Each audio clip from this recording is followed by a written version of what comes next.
Senhoras e senhores, com a palavra o presidente da República, Luiz Inácio Lula da Silva. Concordamos com a urgência de promover um debate abrangente em torno da governança da inteligência artificial, a fim de minimizar riscos e distribuir benefícios equitativamente a todos os países. É igualmente importante buscar soluções comuns para o enfrentamento à desinformação que corrói o tecido social e atinge pilares centrais de nossas democracias. Então, olá a todos. Bom, esse painel tem um desafio muito grande, porque são todas pessoas que têm participação ativa, importante, relevante, em vários assuntos que a gente vai ter que debater. Então, e temos sempre um tempo relativo, né? Então, a ideia a minha sugestão é a gente fazer 2 rodadas de perguntas para cada um, que eu vou fazer cada uma pergunta, e depois fazemos uma segunda rodada. E aí eu peço o poder de síntese, que é um assunto muito complexo, mas não temos outra alternativa. Então, poder mais ou menos em torno de 5, 6, 7 minutos. Vamos lá. Bom, começamos pela Espanha. Deixa eu pegar aqui a... Espera aí.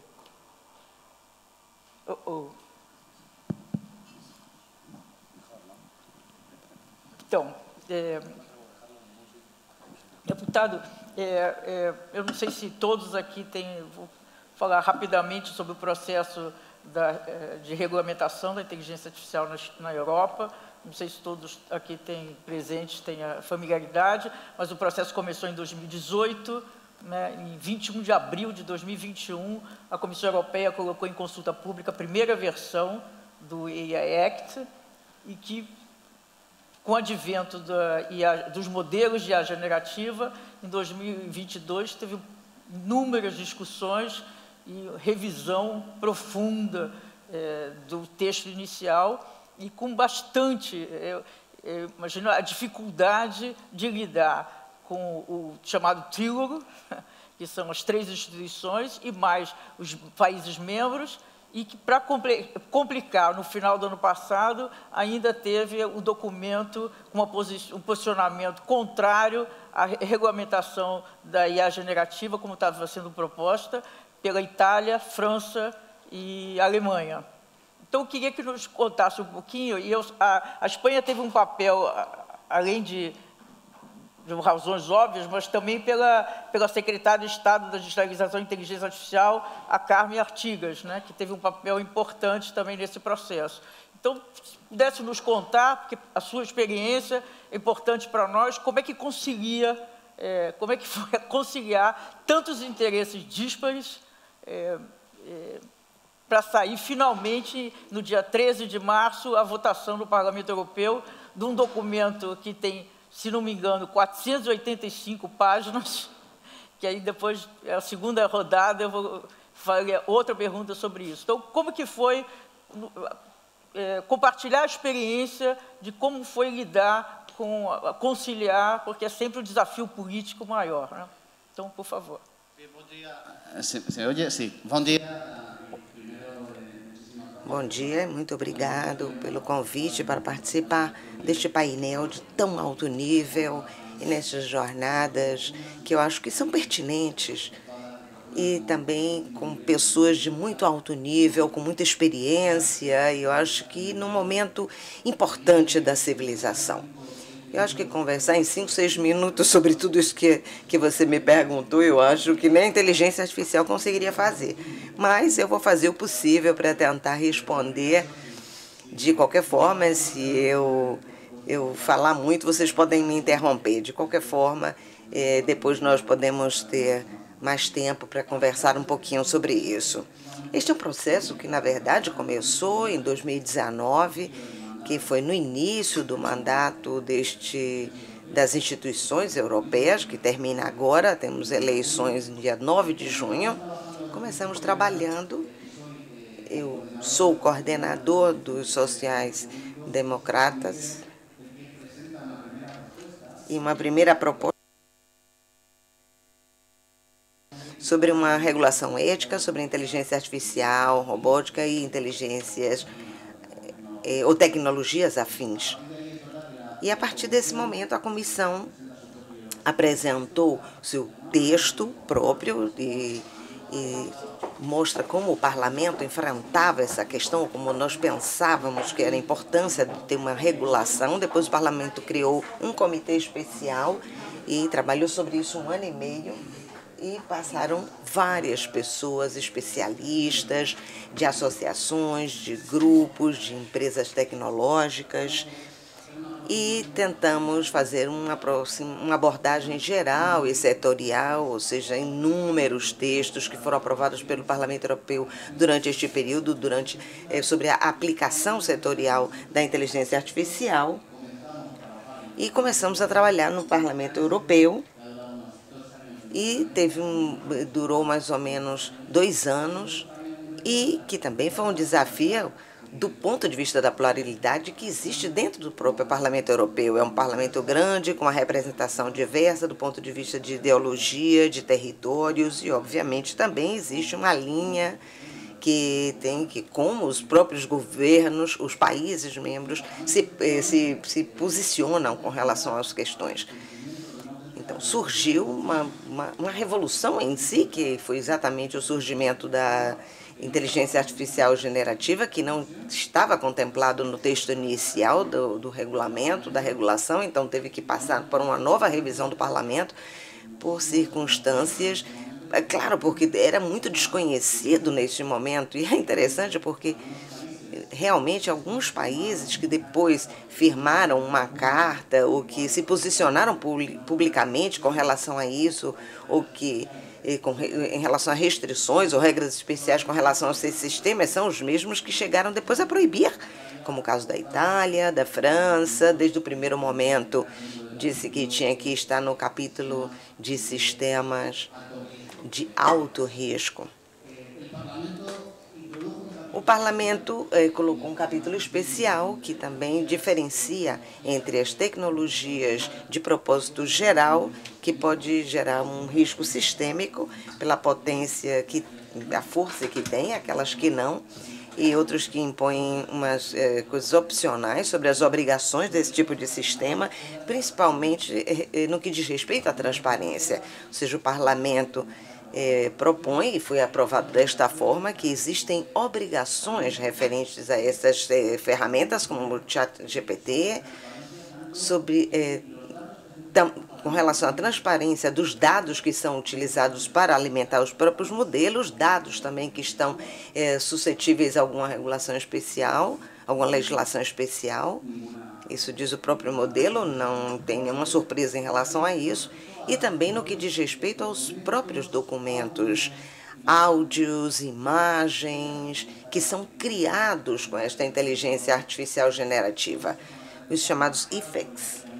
Esses vão ter que ser marcados com uma etiqueta, com uma marca d'água, que o usuário, o cidadão, tem que saber que estamos diante de uma produção que não é uma produção humana, embora tente imitar o ser humano. Então, o que é a ideia geral da lei?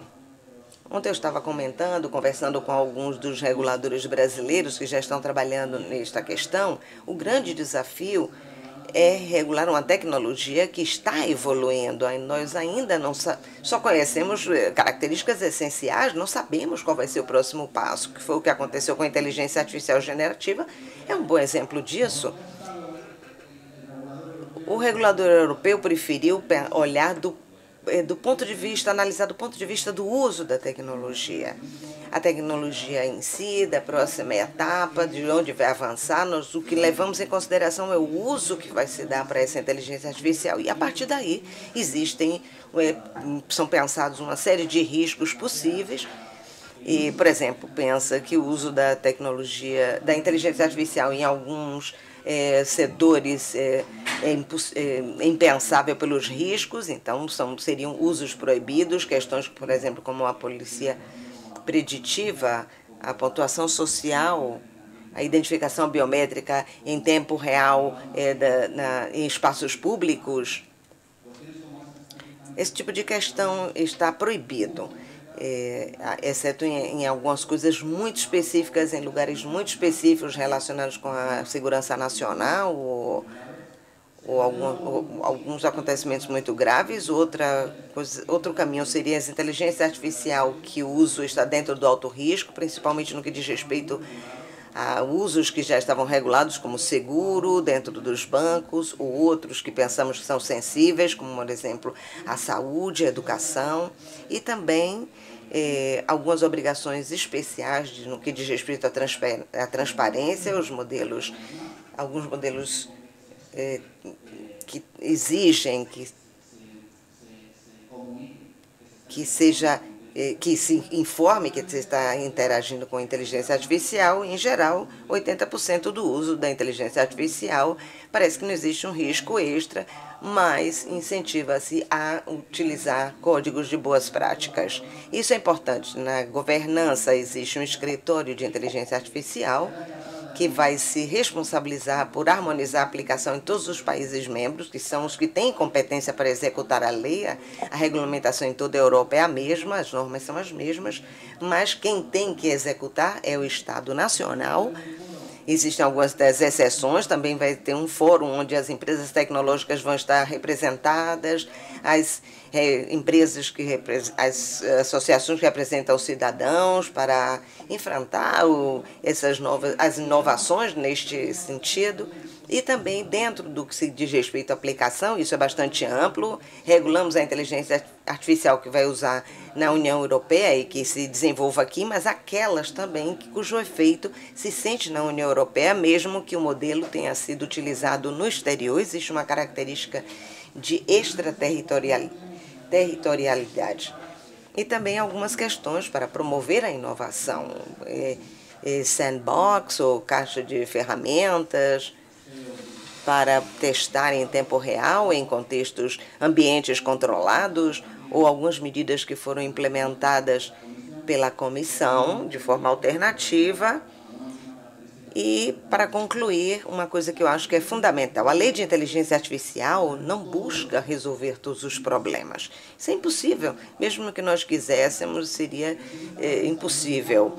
Mas tem um marco horizontal, geral, onde estabelecemos as diretrizes principais, e a comissão tem poder agora, nos próximos meses, para executar essas 20 ações de ação para especificar algumas ações. Por exemplo, dentro do âmbito da propriedade intelectual é complicado porque tem muitas dificuldades, então esta agência e a Comissão Europeia vai ter que desenvolver algumas questões neste sentido. Então, somos os primeiros do mundo, não escondemos nosso interesse ou nossa vontade de influir na regulação no mundo, no sentido positivo, mas sabemos que o próximo passo vai ser necessário ter uma coordenação geral.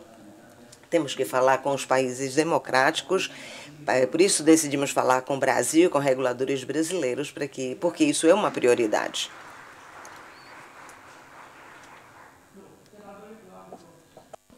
Estivemos juntos em 3 webinars e eu me recordo que o último, em fevereiro desse ano, o senhor falou explicitamente que, ao longo do processo, tinha se conscientizado da complexidade que é regular a inteligência artificial. Inclusive que já tinha comunicado que não teria um resultado, um marco regulatório para a eleição municipal desse ano, que não daria tempo. Então, eu queria um pouco que nos contasse qual foi o processo, quais foram as questões, os desafios que foram surgindo, que fizeram com que essa declaração, que eu achei muito interessante, comparando com a primeira que tivemos juntos, o entendimento, porque eu, de fato, acho que tem várias questões, eu tenho acompanhado o processo desde o início da regulação europeia, e eu acho que é muito complexo, como é que não só montar a regulamentação, como implementar e fiscalizar. Né? Porque não adianta você não ter instrumentos de fiscalização, não adianta ter uma lei se você não tem instrumentos adequados de fiscalização. Então, o que fez com que o senhor mudasse, tivesse essa percepção da complexidade? Conte-nos. Bom dia. Quero agradecer o convite aqui, a FIB, José Roberto Afonso, o ministro Gilmar, e vou aqui cumprir o primeiro consenso desse debate, que é pular a nominata, mas não posso deixar de cumprimentar aqui os meus colegas de debate aqui, deputado Orlando, ministro Cueva, deputado Iban. Estivemos conversando sobre esse assunto, né? Fiquei muito impressionado e agradeço muito a sua disposição. Minha colega Tereza Cristina, senadora, nosso embaixador, ministro Campbell, que também vejo ali no debate. Bom, primeiro, posso dizer que esse assunto, inteligência artificial no Congresso Nacional, teve a nossa atenção desde a discussão da Lei Geral de Proteção de Dados. É da nossa autoria o texto constitucional de garantias, uma emenda votada de maneira muito tranquila, muito mais serena. O Orlando já tinha preparado esse debate lá na Câmara. E o que eu posso dizer é que hoje, nesse debate e nesse evento em especial, nós trazemos para cá impressões. Né? Impressões porque, depois de 170 audiências públicas, o projeto originalmente aprovado na Câmara, que induziu a esse debate, do deputado Eduardo Bismarck, a quem eu presto homenagem, relatado pela deputada Luísa Canziani, chega ao Senado num momento de muita discussão geral, e é aquela nossa primeira impressão de que há uma tendência de discutir tudo no mundo com inteligência artificial. É, finalmente, o ponto de encontro de todas as dúvidas, de todas as temeridades, de todas as dificuldades humanas nesse momento. Sabendo que essa tarefa era impossível, nós conversamos com o presidente Rodrigo Pacheco, que apresentou o substitutivo e tomou logo de pronta a decisão de montar a comissão de juristas, presididas pelo ministro Cueva e secretariada por uma pessoa que eu faço aqui uma homenagem, que é a professora Laura Schertel, que tem feito um trabalho espetacular, junto com o Fabrício, com os outros assessores desse tema. Ou seja, ofertamos à população brasileira e mundial mais de 170 audiências públicas, uma comissão especial agora presidida pelo senador Carlos Viana, e, mesmo assim, a gente fica com a impressão de que, de maneira inédita, na semana passada,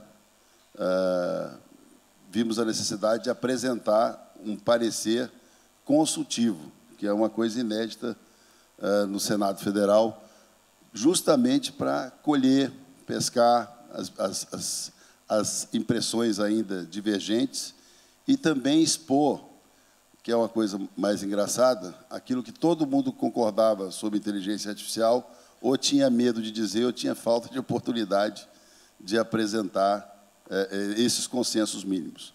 Acompanhamos também a regulação na União Europeia, acompanhamos a publicação da Executive Order do presidente Biden, e, ainda assim, nós entendemos que é um assunto global, um assunto que precisa de uma visão estratégica de funcionamento, principalmente sobre os seus riscos, as suas vantagens. Chegamos também ao consenso de que o maior risco é não correr riscos, porque, senão, você acaba comprando o risco dos outros.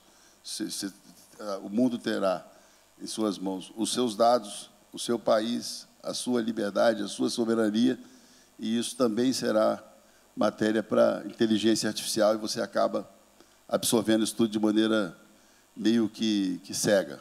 Então, eu vim para esse fórum para trazer as impressões, porque tudo que está colocado no relatório, que ainda é provisório, mas bem consistente, está à disposição de todos que estão aqui. Mas as impressões não.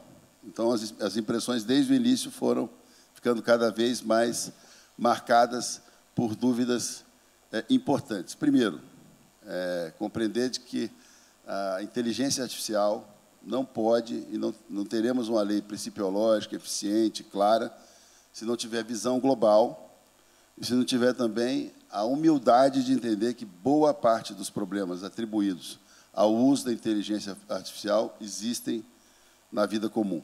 Não há um crime novo procurando uma lei nova. Existem os mesmos crimes com a necessidade de adaptações, sim, de cumprimento, de intensidade, mas tudo que está sendo discutido, boa parte disso já existe, boa parte disso já está disponível, e as pessoas precisam entender que isso não será resolvido diretamente pela inteligência artificial. Existem problemas sérios como garantia de emprego, modelo de vida. Na verdade, esse fórum também é mais uma construção em uma outra fase desse debate, Dora, que nós temos há 800 dias. Eu me lembro que os primeiros eventos que fui de inteligência artificial era uma verdadeira troca de inexperiências, né, mundial. Em todo lugar que você chegava, você tinha uma impressão diferente e pouco precisa, né, do que quais os caminhos para a regulação. Na semana passada, semana retrasada, ainda no IDP, no workshop que realizamos lá, naquele mesmo dia, nós tínhamos cerca de 500 eventos no país sobre inteligência artificial. Aquilo que, no início da discussão, se restringia a 3, 4 eventos. Então, nós estamos chegando no momento de desfecho para o texto. Entendemos a importância de regular primeiro, mas entendemos também que é mais importante regular bem, já que dependemos das outras, cada um vai depender da regulação do outro pelo mundo. Então, nós estamos agindo como se tivéssemos a obrigação de um entendimento humano sobre a utilização de inteligência artificial em todas as suas dimensões. E não é poesia, não. É porque o grande problema que identificamos em inteligência artificial é a garantia dos direitos do ser humano, propriedade intelectual, direitos autorais, temas que vão para uma outra plataforma absolutamente gigante, de todas as dimensões. Então, é preciso nós precisamos ter, na verdade, a certeza de que esse ambiente será global. Nenhum país conseguirá regular a inteligência artificial se tiver a pretensão de fazer isso de maneira isolada. Acho que ainda vamos caminhar logo, logo, Orlando, como dizíamos ontem, para uma Declaração Mundial dos Direitos Digitais, porque a gente está conseguindo chegar num texto bom. Eu tenho certeza que, no Brasil, especialmente, para encerrar essa fase da pergunta, no Brasil, a impressão que a gente tem, estou vendo aqui o Ney Belo também, alguns outros amigos, a impressão que a gente tem é que o problema não é no texto da lei, mas a forma da lei. Precisamos de uma lei viva, uma lei que tenha facilidade de compreensão para a sua regulação em todas as suas dimensões. No Brasil, em especial, acreditamos no modelo de regulação através das agências por tema e um órgão coordenador, que pode ser a ANPD, ou um conselho organizador das regulações setoriais. Então, nós entendemos que ainda vamos depender de um tempo de debate, mas o Brasil chegará numa boa regulação, tenho certeza que, a exemplo de outros países, e com a compreensão, principalmente no Brasil, onde o tema suscita visões paralelas de outros problemas que nós temos e que temos que resolver, mas que não resolveremos diretamente na inteligência artificial. Obrigado.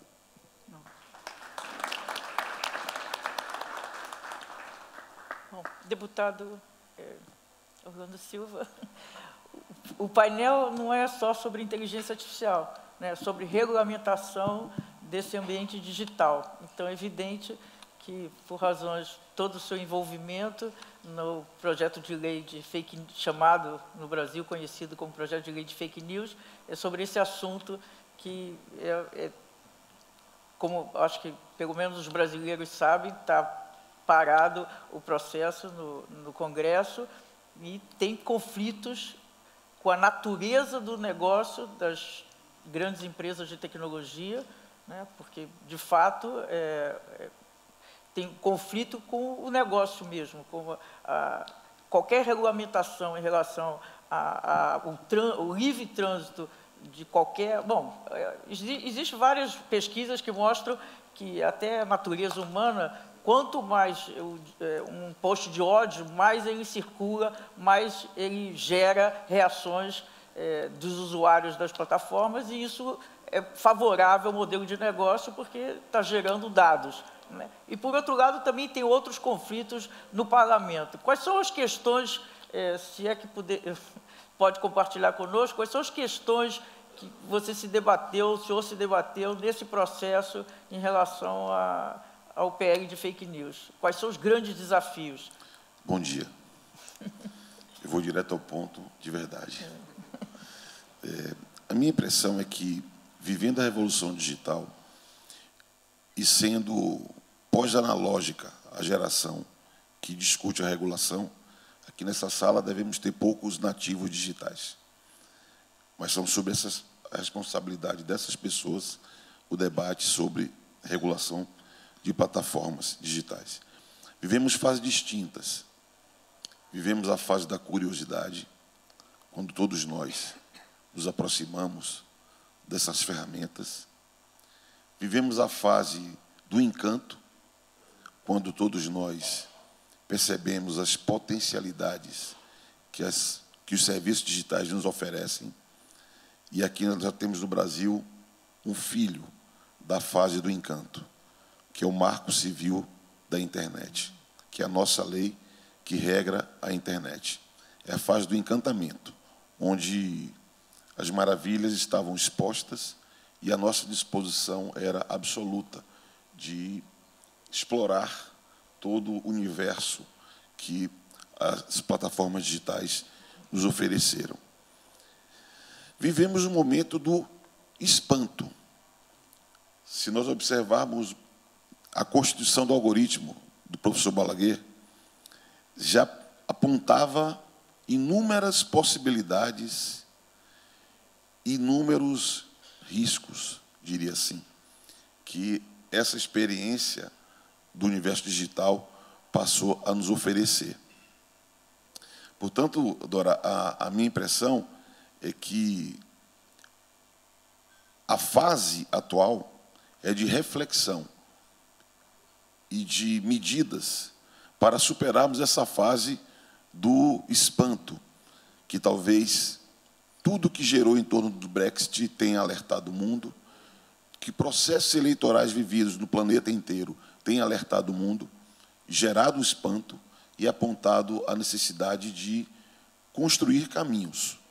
Eu sempre valorizo muito a experiência americana dos Estados Unidos da América pelo seu peso econômico, pela sua importância cultural, pela sua relevância política, mas circunscrevo a características próprias daquele país. E faço referência a um país, especificamente, por ser o polo dinâmico da inovação, por ser a sede dos operadores principais que oferecem serviços digitais e por terem uma história, inclusive jurídica, que justifica a famosa seção 230.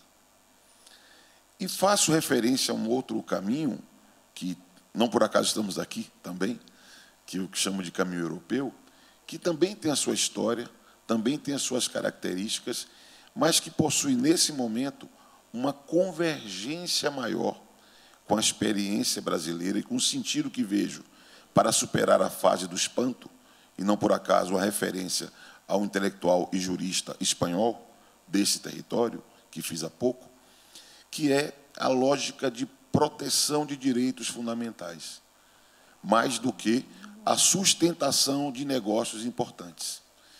Por isso que eu considero que o debate sobre regulação de plataformas digitais, ele tem algumas marcas nesse momento e, diria mesmo, alguns consensos, o que fundamenta, na minha visão, uma proposta convergente sobre regulação de plataformas digitais. Uma primeira ideia, a ideia de transparência, um conceito elementar, que está presente no ato dos serviços digitais, de algum modo na ordem executiva do presidente Biden e no debate todo que fazemos no Brasil. A ideia de transparência. Ressalvado o segredo de negócio, é sempre bom falar isso. Ressalvado o segredo industrial, é sempre bom falar isso. A sociedade tem direito de conhecer como a operação se dá, sobretudo se há riscos a direitos fundamentais. E aqui um destaque em especial, de certo modo vivemos aqui um ambiente acadêmico, valorização de acesso à informação para pesquisa acadêmica, de modo que especialistas possam aprofundar estudos e nos oferecer leituras sobre como se dá a operação dos serviços digitais. Uma segunda palavra que me parece chave é a ideia de liberdade. A ideia de liberdade, o conceito de liberdade, que é fundador das democracias e que toda e qualquer iniciativa regulatória deve ter como um pilar essencial a sustentação da liberdade, particularmente o direito fundamental de liberdade de expressão, com mecanismos que permitam ao usuário, que é o cidadão digital, não se submeter à violação, que por vezes é um risco, que o algoritmo de recomendação produz. Risco é uma outra palavra-chave. A defesa da liberdade no sentido de liberdade de expressão, de falar e de ouvir, que é a base essencial para o pluralismo. No caso brasileiro, deputado Iban, o primeiro artigo da nossa Constituição fala dos fundamentos da República, entre os quais o Estado democrático de direito, cuja base, uma das bases, está assentada no pluralismo. Não por acaso o Constituinte teve esse cuidado. E não vejo hipótese de pluralismo sem liberdade de expressão, sem diversidade, sem debate, e o encapsulamento do debate, que é produzido pelos algoritmos de recomendação, pode se constituir numa ameaça. Portanto, a defesa da liberdade, para ela ser exercida, é necessário um regramento. Responsabilidade, estou quase concluindo, nos meus 6 minutos, que é um conceito absolutamente essencial e vinculado à liberdade. Responsabilidade que deve ter regras próprias, talvez não coerentes com a fase do encanto, tal qual se estabelece o artigo 19 do Marco Civil. Os brasileiros conhecem bem a polêmica, mas vinculada à fase do espanto. Responsabilidade que deve ser imputada a quem tem ou a quem tenha responsabilidade sobre dano produzido. E, por fim, uma palavra nova, em algum sentido, no debate, mas cada vez mais relevante, que é a palavra risco. Risco.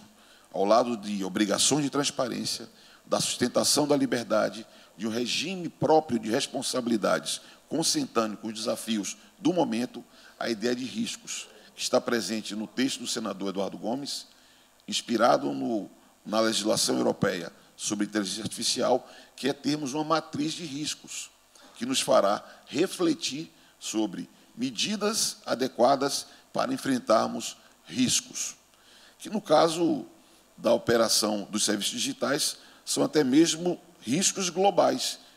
E riscos globais podem ensejar e estimular respostas globais. Por isso, sou daqueles que se alegra com hipótese de cooperação internacional na construção de soluções para riscos globais.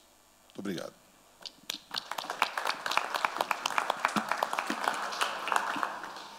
Bom, ministra, eu acho que um dos elementos muito importantes, eu acho, em qualquer processo de regulamentação, é o diagnóstico. De fato, o diagnóstico de como está sendo usado, assim, na prática, a inteligência artificial em determinados setores, é muito importante até mesmo para dimensionar quais são os riscos que estão acontecendo. Eu acho que, no Brasil, tem uma experiência que o senhor está envolvido, que acho absolutamente interessante, eu acho que poucas pessoas estão acompanhando, que é as iniciativas do Conselho Nacional de Justiça, do ministro Barroso, liderado pelo ministro Barroso, de levantar um levantamento que foi feito. Gostaria que contasse sobre isso. A plataforma onde toda a justiça estadual e federal teve que colocar os sistemas que estão usando e vocês estão analisando a partir desse levantamento. Acho que é um processo muito rico. Se pudesse nos contar um pouquinho. Bom dia a todos. Eu Realmente vou seguir a orientação de saltar a nominata, mas não posso deixar de cumprimentar o ministro Gilmar pela iniciativa e os meus colegas de painel, que estão entre os parlamentares, seguramente no Brasil, que mais têm se empenhado pela disciplina do direito digital. O deputado Orlando Silva foi o autor da emenda constitucional que positivou entre nós o direito fundamental à autonomia. Então, temos o relator e o autor aqui da emenda constitucional 125, né, que acrescentou o direito fundamental à autodeterminação informativa no Brasil, e o senador Eduardo Gomes, que capitaneou todo o processo no Senado de discussão sobre a regulação da inteligência artificial. Já são 800 dias, né, com muitas audiências públicas, seminário internacional. A contrapartida disso, do lado setorial, do ponto de vista do Judiciário, é esse grupo de trabalho no Conselho Nacional de Justiça, que foi criado pelo ministro Barroso, que procura dar corpo a uma regulamentação do uso da inteligência artificial no Poder Judiciário.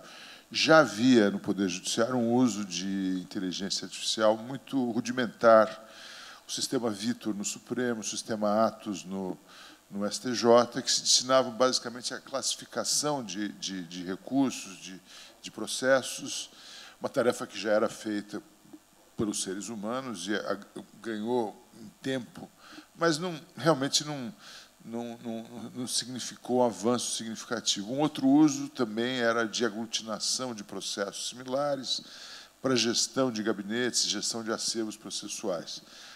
A inteligência artificial generativa realmente foi o grande salto e já começa a ser usado no mundo por magistrados, inclusive para a produção de decisões judiciais, e esse é o grande receio.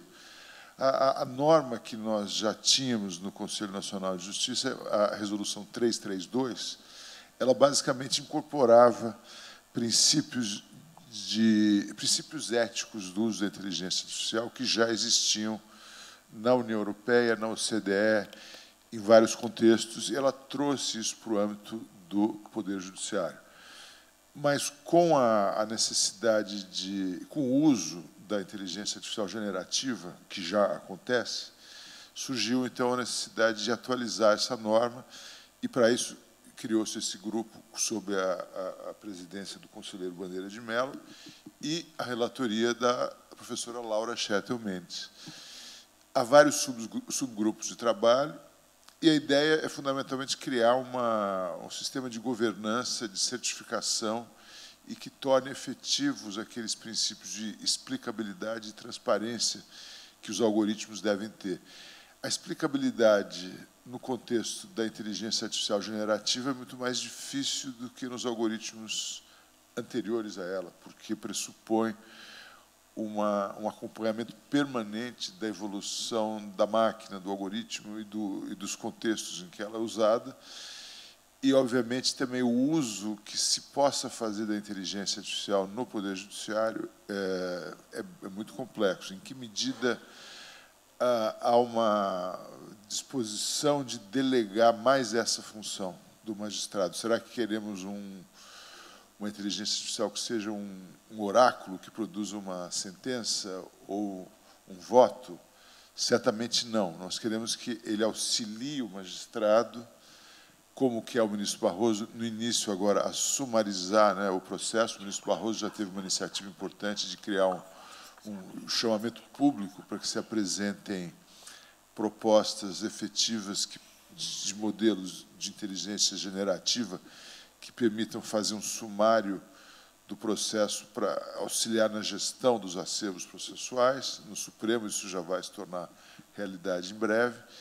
E a outra grande promessa é criar um sistema de interoperabilidade que faça com que todos os processos sejam visíveis e acessíveis a partir de uma única plataforma digital e não mais de 40 e tantas como hoje existem no Brasil. É difícil saber em quanto tempo os modelos de inteligência generativa vão evoluir e em quanto tempo nós poderíamos integrá-los à nossa prática jurisdicional. O grande receio, é claro, é que haja diante do volume inédito que nós temos no Brasil de processos, mais de 80 milhões de processos, que haja a tentação muito humana de apertar um botão e produzir uma decisão judicial. Para isso, talvez seja necessário criar um modelo de uso de inteligência artificial dialógico que pressuponha perguntas e respostas e uma interação efetiva do magistrado que não se deixe levar passivamente por respostas que o sistema possa gerar. Então, essa atualização do sistema da Resolução 332, ela passa por isso. Meios de governança mais efetivos, meios de certificação mais efetivos, maneiras de tornar efetiva a explicabilidade do algoritmo e salvaguardas para evitar que o sistema seja usado como um oráculo digital que se substitua ao magistrado, que, obviamente, não é e não pode ser a intenção. Afinal de contas, um dos princípios ordenadores de toda a regulação da inteligência artificial é a centralidade da pessoa humana. Obrigado. Obrigada.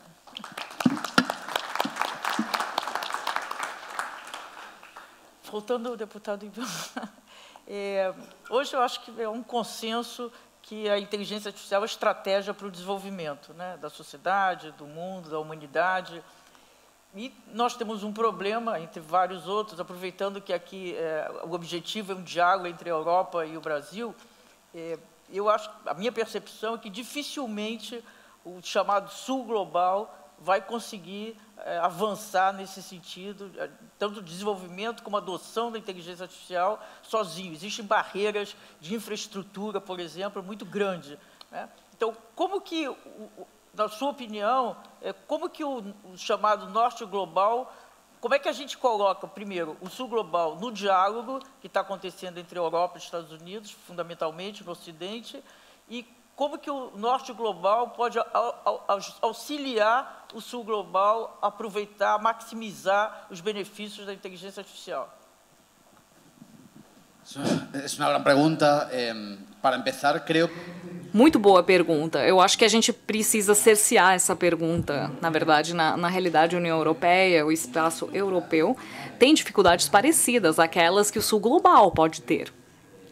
Quanto à sua posição gregária, desde a perspectiva do desenvolvimento tecnológico. Não só a gente perdeu, durante muitos anos, a corrida da internet, né, a primeira, mas também estamos bem atrasados, né, comparados aos Estados Unidos, o grande poder hegemônico, né, e da China, que está passando por um caminho, está avançando e reduzindo a distância, mesmo que ainda esteja longe.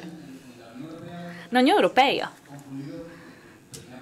nós pensamos que era hora de frear algumas consequências indesejadas do desenvolvimento tecnológico. Quer dizer, óbvio, que o desenvolvimento tecnológico é um salto do ponto de vista do bem-estar humano. É mesmo, desde que a gente respeite regras básicas e proteja riscos. Até agora não tinha acontecido. A União Europeia agora testou outras regras nos âmbitos digitais, a lei dos dados, lei de mercados digitais, para tentar regular essa parte e controlar os efeitos indesejados, que já teve consequências nas nossas democracias. Estamos vendo isso. Mesmo que de forma superficial, já deve ter tocado cada um dos participantes aqui. Também precisamos fazer regras e leis sobre inteligência artificial para tentar prevenir algumas das consequências indesejadas do seu desenvolvimento. A partir daqui, por meio da regulamentação, é hora de impulsionar inovação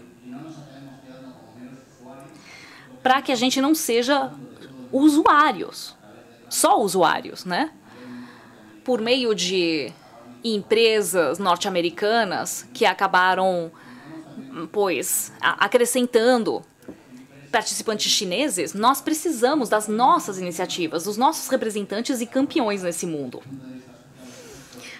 Também precisamos aproveitar os efeitos digitais no mundo social.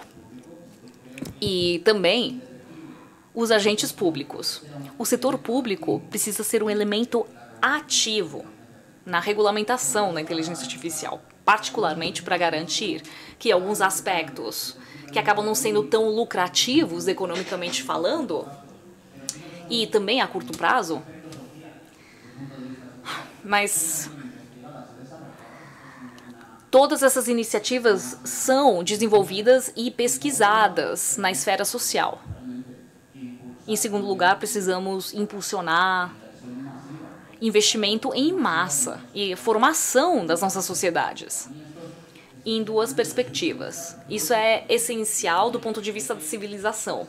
Em primeiro lugar, eu acredito que as pessoas na democracia têm o direito de conhecer os aspectos básicos do que essa revolução da inteligência artificial pressupõe. Não é um salto qualquer, não é só um mais, é um avanço da civilização. Estamos frente a uma coisa que só pode ser comparada à primeira revolução industrial, que criou todo o sistema industrial. Isso vai mudar tudo. Então, as pessoas têm o direito, e é uma obrigação essencialmente pública, têm o direito de ter ideias básicas, rudimentos, sobre como é que esse negócio vai funcionar. E, é claro, vão ter o poder de tomar decisões do ponto de vista coletivo. Em segundo lugar, precisamos falar da adaptação no trabalho, na tecnologia, e por isso precisamos de formação massiva, precisamos de especialistas no uso de IA. Não só na esfera tecnológica, das corridas tecnológicas, da engenharia, telecomunicações, informática ou tecnologia, mas também no desenvolvimento de perfis híbridos em cada setor. Eu venho do mundo do direito. Antes estivemos falando das implicações jurídicas e não podemos esquecer que nós, como profissionais do direito, precisamos nos transformar em profissionais híbridos, que precisamos aproveitar a inteligência artificial. E graças à compreensão sobre como funciona, nós também vamos poder representar o interesse das pessoas. Vamos pensar na tragédia que ocorreria se houver demandas massivas no âmbito da inteligência artificial em tribunais, realmente. Isso vai acontecer. Esses tribunais não vão entender o que está acontecendo. É um desafio incrível. O último pilar essencial é que temos que aumentar os investimentos. Não podemos continuar a ser a pessoa que ficou atrás. Eu falei de dados. Bom, eu já estou falando de dados há uns 2 anos. O investimento dos Estados Unidos é mais do que 30 bilhões de dólares por ano. Acho que a China estava investindo 13, 14 bilhões e toda a União Europeia apenas 1 bilhão. Isso não pode acontecer. Nós temos um desafio. Eu acho que demos o primeiro passo importante, que foi escrever regulamentações coletivas a serem seguidas dentro de toda a União Europeia. Então, o próximo desafio é enfrentar o desafio que temos para reduzir a brecha com o exterior. Antes falamos da necessidade de termos marcos internacionais. É isso que eu falei na primeira vez. É essencial que as democracias pensem sobre a inteligência artificial. Não pode só representar um salto na produtividade que fique entre poucas mãos. Não, deve ser distribuída em toda a população. Temos que pensar em como fazer isso de forma coletiva, né? Pois a IA está em mãos de empresas globais, em sua maioria. E elas têm uma capacidade até de torcer o braço dos estados nacionais, né? Então o desafio precisa ser enfrentado entre todos, porque só assim vamos poder pensar em regras humanistas de civilização. Tudo isso está por trás das leis trabalhadas pelo Brasil, pela União Europeia. É uma solução global.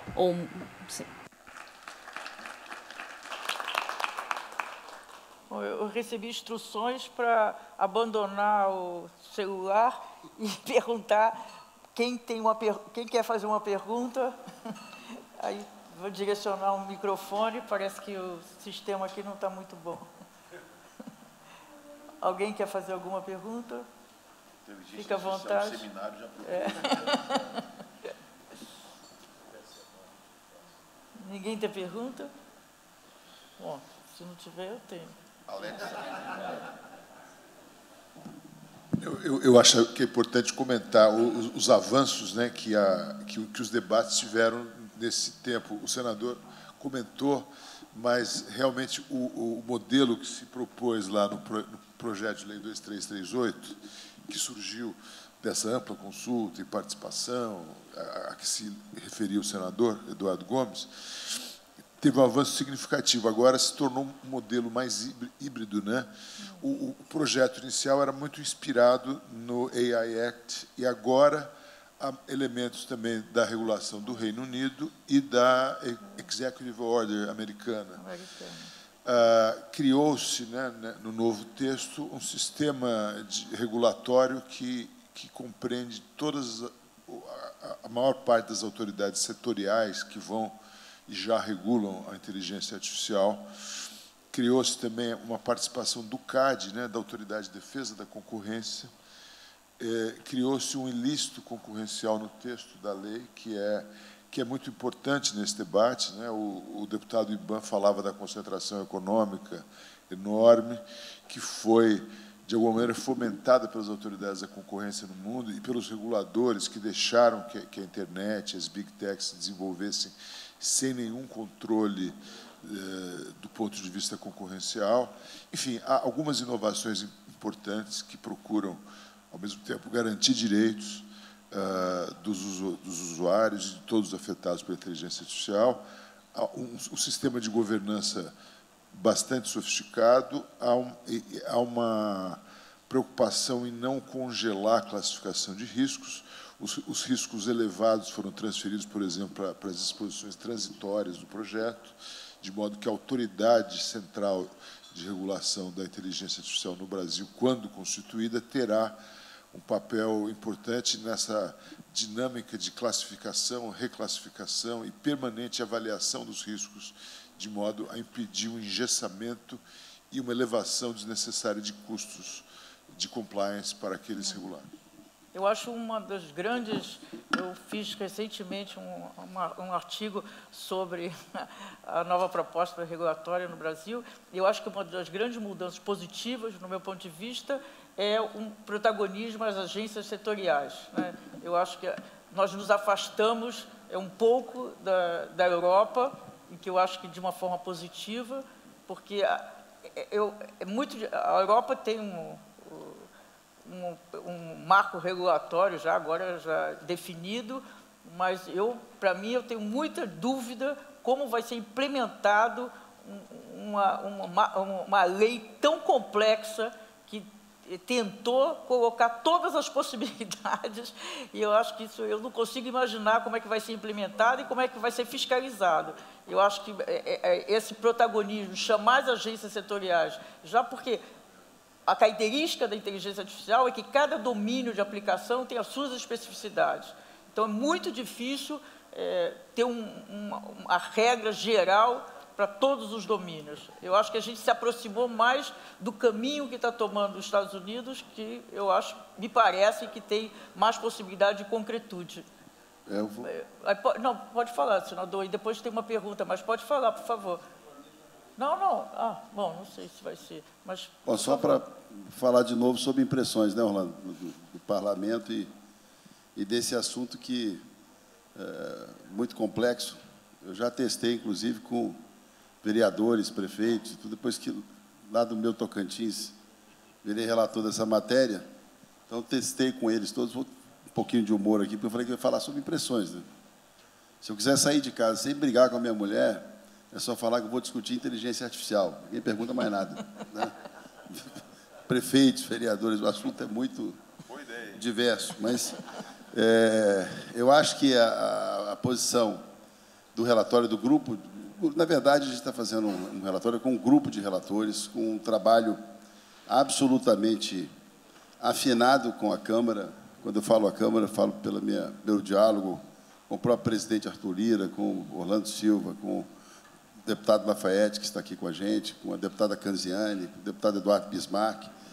Eu tive a oportunidade de ser líder do governo no Congresso Nacional 3 anos e 3 meses. Como fui deputado federal 3 mandatos, costumo sempre atravessar o tapete ali, porque a gente precisa desse entrosamento, né? E as agências, falando sobre as agências, eu acho que dá uma oportunidade interessante para o Brasil naquilo que é uma coisa muito cara para todos nós, que é inovação com responsabilidade e não inovação a todo custo. Porque a gente sabe que se tiver alguma coisa no ambiente digital a todo custo, a gente já sabe quem ganha com isso. E é um setor muito concentrado, né? Evidente, como se a gente estivesse discutindo um outro mundo, né? As grandes corporações, boa parte delas tem mais recursos do que, com certeza, sem medo de errar em números, mais do que 70% dos países do mundo. Então, inovar com responsabilidade. E outra coisa que eu queria fazer aqui, dizer que é uma sorte do Brasil, é o fato de termos essa fase de discussão da regulação de inteligência artificial às vésperas de eventos mundiais de repercussão global, como ocorrerá agora no Brasil o G20, o P20 e o J20. Então, está lá o presidente Rodrigo Pacheco, é o presidente do parlamento do G20, o presidente Lula, o presidente do G20, e o Poder Judiciário, o ministro Barroso, os ministros, todo o Judiciário, ministro, terão a oportunidade também de discutir a regulação de inteligência nesses países.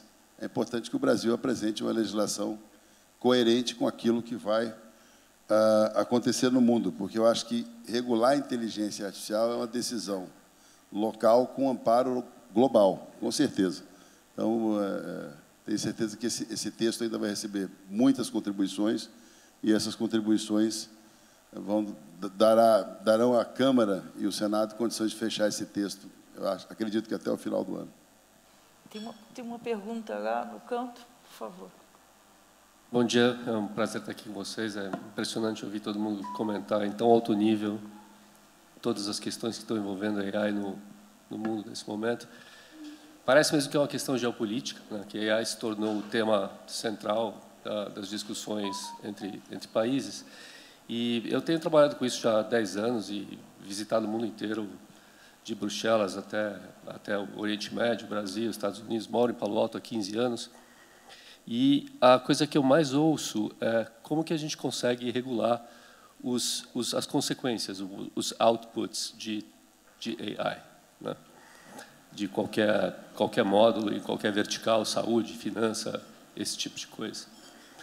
E às vezes eu penso, e gostaria de perguntar para os senhores, se não faz mais sentido regular o input do que o output.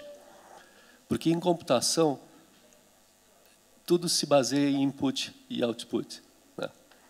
Quando você pensa na possibilidade de se regular o input de AI ou de qualquer outro tipo de software, a gente está falando de direitos de propriedade de dados para os cidadãos.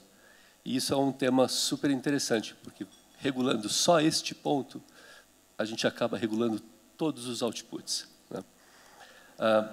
Nessa perspectiva, eu queria adicionar a essa pergunta, como os senhores veem essa possibilidade, eu queria adicionar o fato de que, quando a gente pensa nessa corrida, né, a corrida por AI, a corrida por soberania de dados, né, é interessante ver também que tanto os governos, quanto o sistema financeiro, quanto a indústria de tecnologia, e especialmente a indústria de tecnologia, que nos últimos 10 anos alcançou a totalidade da população do mundo, 7,3 bilhões de usuários, não vai crescer mais. Não existem mais usuários no mundo para comprarem telefones ou software. Então, a pressão que a gente ouve na indústria de AI e software vem exatamente desse problema. Não existe mais crescimento para se vender novos softwares. Não existe mais indústrias e verticais para serem disruptadas pelo modelo de software. Nesse ponto, minha pergunta é, como é que os senhores veem a ideia de se regular o input dos dados, não o output dos dados, dando aos cidadãos direito de propriedade. Qual o seu nome, dados. por favor? É André Veloso. André Luiz, eu acho que essa sua pergunta é bastante técnica, né? Acho, não sei se... Porque eu acho que eu, por exemplo, nem compreendi exatamente eu acho de que se essa trata. regulação ela já existe, né? A regulação do uso dos dados pessoais. Uma coisa é os dados, outra mas coisa é o modelo. não é suficiente para a finalidade a que se destina a regulação da inteligência artificial, que é o processo, é o uso. Como dizia o deputado Iban, né? O modelo da União Europeia foi não regular o serviço, o produto, o output, mas regular alguns dos possíveis os riscos associados a certos usos da inteligência artificial. Principalmente no caso da IA generativa. Tendo em vista que ela já coloca riscos concretos e efetivos à liberdade, à autonomia, aos direitos fundamentais das pessoas. E no caso, uma migração exatamente para o uso. Ele pediu para falar, mas está... Só queria aproveitar a pergunta para comentar uma questão extra. O fato de ter uma regulação extra específica para a inteligência artificial não quer dizer que o resto da regulamentação vai deixar de ter valor. Toda a lei de propriedade intelectual vai continuar funcionando. É possível que, no nosso caso, no caso da União Europeia, que tudo está baseado na propriedade intelectual e nas propostas dos países, pode ser que em alguns casos tenha que haver uma reinterpretação extra diante de novas realidades. Mas a propriedade intelectual, de qualquer ponto de vista, vai ser protegida neste âmbito e em qualquer âmbito. O que faz a lei de inteligência artificial para nós é introduzir normas extras de transparência que permitam que os que têm esses dados, os proprietários ou titulares destes dados ou da propriedade intelectual protegida, tenham esses direitos e que seu conteúdo seja utilizado e que possa ser beneficiado por esses direitos. Um outro aspecto também, que eu falei com alguns reguladores brasileiros, que é o tratamento, qual é o tratamento jurídico que vamos dar aos outputs, os resultados da inteligência artificial generativa. Este é um debate, acho que quase de doutrina, mas eu acho que é fundamental, pensando no futuro e no próprio equilíbrio do mercado.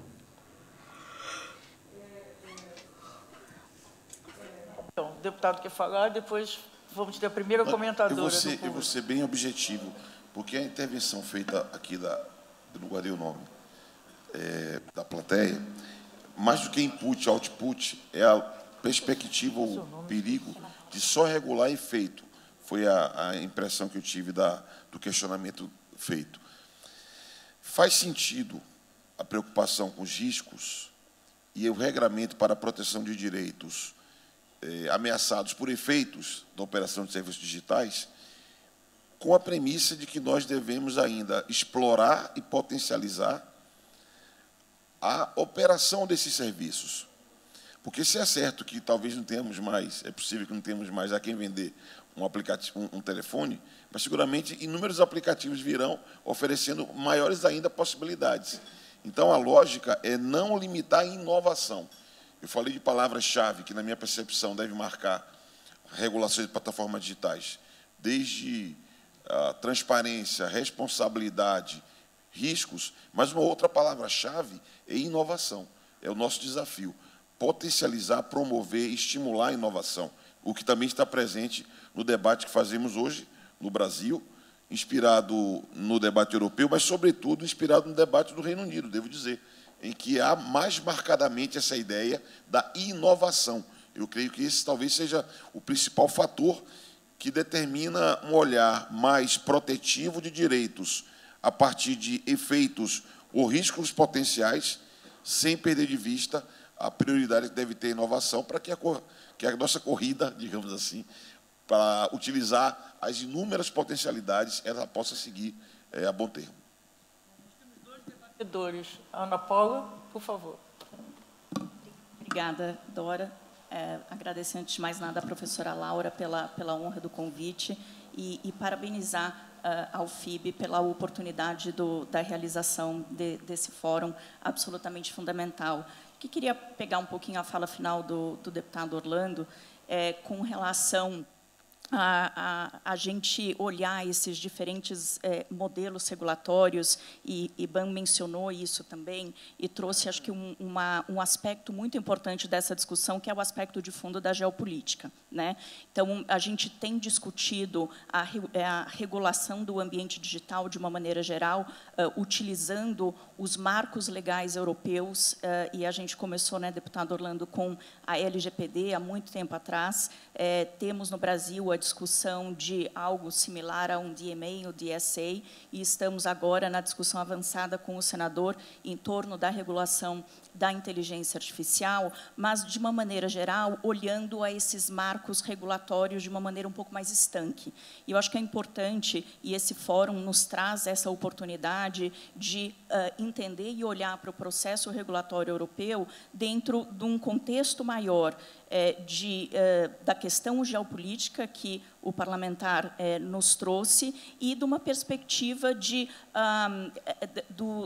das limitações que o parlamento tem em termos dos mecanismos regulatórios, né? O parlamento europeu tem as suas amarras em termos do que, de fato, a regulação pode trazer, e aquilo que está reservado para a atuação dos Estados-membros, que são uma restrição que nós não temos, e que nós precisamos refletir no nosso exercício regulatório em que medida aqueles instrumentos são suficientes ou adequados, considerando algumas amarras ou algumas orientações que o Parlamento Europeu tem na construção das suas políticas públicas, e que no Brasil nós não temos, porque não temos essa necessidade de composição quase federativa, por assim dizer. Eu acho que esse ponto é muito importante quando a gente discute algumas das questões. Para além disso, esse olhar da geopolítica também traz uma reflexão muito importante, e acho que o deputado Orlando trocou um pouco nisso quando mencionou a questão da regulação das plataformas nos Estados Unidos, né, e uma diferença de valores que a gente tenha, e todas essas regulações elas trazem um exercício de balanço de alguns valores, e que no Parlamento brasileiro precisamos refletir o que nós queremos privilegiar ou proteger. A inovação tecnológica, que o deputado mencionou agora, a proteção de direitos, direitos fundamentais, que o ministro mencionou há pouco, e aspectos mesmos de comércio internacional e de espaço que o Brasil quer ocupar no âmbito global. E aqui eu acho que o exercício que a gente tem em torno da LGPD, deputado Orlando, é um exercício muito interessante. A gente se baseou muito na GDPR para construir a nossa Lei Geral de Proteção de Dados. Ela foi um marco importante, ela teve a sua tropicalização. Isso quer dizer que eu devo parar? Tem 5 minutos. Obrigada. Então, ela teve um processo de construção, de customização, lógico, às necessidades brasileiras, mas hoje, olhando a LGPD implementada já há quase 6 anos, embora não estava em vigor, muitas das empresas iniciaram o processo de adequação, a gente vê que existem uma série de medidas que são complexas para a realidade da empresa média brasileira de implementarem. A gente tem dificuldades institucionais e a gente tem dificuldades logísticas mesmo, de empresas que estão brigando para implementar a complexidade do sistema tributário, e quando olham para a obrigação de proteção de dados, falam, não, mas isso é muito complexo, eu preciso resolver esse meu outro problema. O que eu quero dizer com isso? A gente pegou um arcabouço legal europeu que já tinha aí cerca de 20 anos, que amadureceu e evoluiu com a GDPR, e a gente procurou pegar o estado da arte, sendo que, como sociedade, a gente tinha um caminho a percorrer. Não há dúvida que a fixação da proteção de dados como um direito fundamental foi uma conquista importante da sociedade brasileira.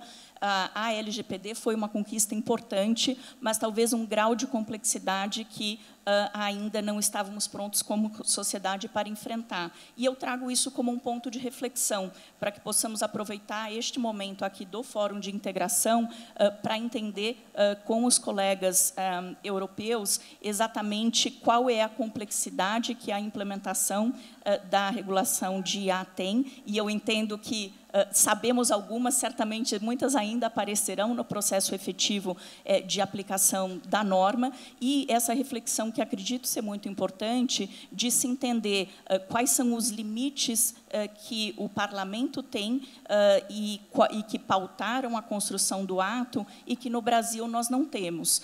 E, nesse sentido, parabenizo aqui o senador Eduardo, porque, na sua versão do texto recentemente divulgada, de fato, a gente vê um amadurecimento importante do debate, alguns acenos muito importantes no sentido de reconhecer e garantir o espaço para o fomento à inovação, de reconhecer e garantir o espaço para capacitação, formação e educação. A gente sabe que hoje no Brasil um dos grandes desafios da economia digital é garantir mão de obra para essa economia digital e preparar o cidadão para essa economia digital, e, nesse sentido, o parecer do senador, ele traz avanços importantes. O ministro comentou que o avanço também, talvez já buscando uma inspiração na ordem executiva americana, mas o aceno com relação à autorregulação e à certificação, que também são avanços importantes e que incorporam algo que o senador tem falado muito, que é a importância da lei viva, né? Uma lei que consiga evoluir ao longo do tempo e que consiga reconhecer alguns desses desafios da inteligência artificial. A gente precisa garantir o espaço para boas práticas, né? Então, mecanismos como o ISO, que são práticas técnicas, são estándares técnicos que nós precisamos garantir que acabam sendo instrumentos importantes para que, na implementação de mecanismos de governança, tenhamos uma consistência entre os diferentes operadores. E aqui eu vou reforçar a mensagem e compartilhar do entendimento de que me parece que os grandes desafios do espaço digital nós só conseguiremos resolver com movimentos globais, como o deputado mencionou. E me chama a atenção, alguém que acompanha o processo de construção de instrumentos internacionais há bastante tempo, a velocidade na qual, em pouco tempo, conseguimos ter tantos instrumentos internacionais com relação à temática de inteligência artificial. Em cerca de 3 ou 4 meses, no final do ano passado, nós tivemos muito movimento, tivemos o documento do G7, tivemos o Bletchley Park Declaration, e a gente sabe a dificuldade que são construir esses documentos. Por mais que, lendo, eles pareçam, é muito principiológico, é muito solto, são indicações absolutamente relevantes e importantes do espaço que essa construção internacional precisa. E, nesse sentido, mais uma vez, parabenizar o Fórum por garantir esse espaço e essa ponte para o diálogo. Obrigada. 3, 2, 1. Acabou.